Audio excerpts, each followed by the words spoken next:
ایسا بھی ہوتا ہے کہ خدا ہمیں پھولوں سے بھرا ٹوکرا عطا کرنے کے موڈ میں ہوتا ہے اور ہم صرف ایک پھول کی ضد لگا کر بیٹھے ہوتے ہیں۔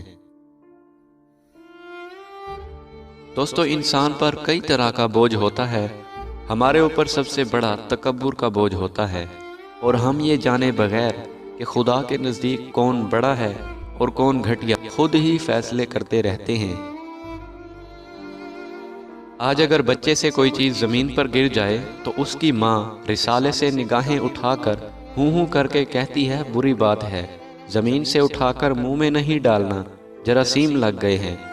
ہمارے ہاتھ سے اگر شاہی ٹکڑا چھوٹ کر کچے فرش پر گر جاتا اور ہم اسے اٹھا کر کھانے لگتے تھے تو اماں دور سے جوتی اٹھا کر کہتی تھیں، نہ شکرے ندیدے، پہلے چوم کر اور پھر ماتھے کو لگا کر کھاؤ، رزق کی بے حرمتی کی تو جان نکال دوں گی۔ وہ جراثیموں سے زیادہ خدا سے ڈرتی تھی۔ دوستو، کوشش کرو جس چیز کے لیے تم خود ترس رہے ہو کوئی دوسرا آپ کی وجہ سے نہ ترسے، پھر چاہے وہ رشتے ہوں، خوشیاں ہوں یا سکون ہو۔ محبت کسی کے لیے اپنی جان قربان کرنا نہیں، کیونکہ یہ تو اللہ کی امانت ہے۔ محبت تو کسی کی رضا اور خوشی کے لیے اپنی رضا اور خوشی کو قربان کرنے کا نام ہے۔ مجھے بہت جستجو تھی کہ عشق مجازی اور عشق حقیقی کا فرق جان سکوں۔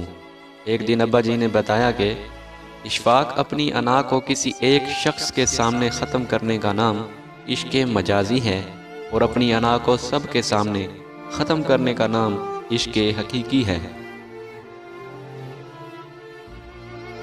جب آپ ناخوش ہوتے ہیں، ناراض اور ناساز ہوتے ہیں تو ہر شے دھندلی پڑ جاتی ہے، نہ باہر کا حسن نظر آتا ہے نہ اندر کا، آوازیں مدھم پڑ جاتی ہیں، خوشبوئیں ماند ہو جاتی ہیں۔ ہم اچھا ہونے یا بننے کے باوجود بھی کسی نہ کسی کی کہانی میں برے ہوتے ہیں۔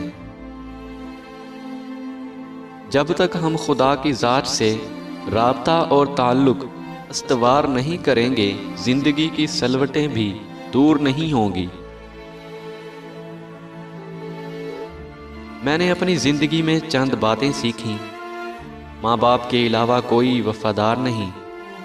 عزت صرف پیسے کی ہے، انسان کی نہیں۔ غریب کا کوئی دوست نہیں بنتا۔ انسان جس شخص کے ساتھ مخلص ہو وہ اس کو دکھ دیتا ہے۔ لوگ اچھی سیرت کی بجائے اچھی صورت کو ترجیح دیتے ہیں۔ دوران گفتگو سب سے بڑی غلطی جو ہم کرتے ہیں وہ یہ ہوتی ہے کہ ہم سمجھنے کے لیے نہیں سنتے بلکہ جواب دینے کے لیے سنتے ہیں۔ ہماری نظریں دوسروں کے چھوٹے چھوٹے عیبوں پر ہوتی ہیں اور اپنے بڑے بڑے عیب دکھائی نہیں دیتے۔ اپنے بدن پر سانپ بچھو لٹک رہے ہیں، ان کی پرواہ نہیں، اور دوسروں کی مکھیاں اڑانے کی فکر میں ہیں۔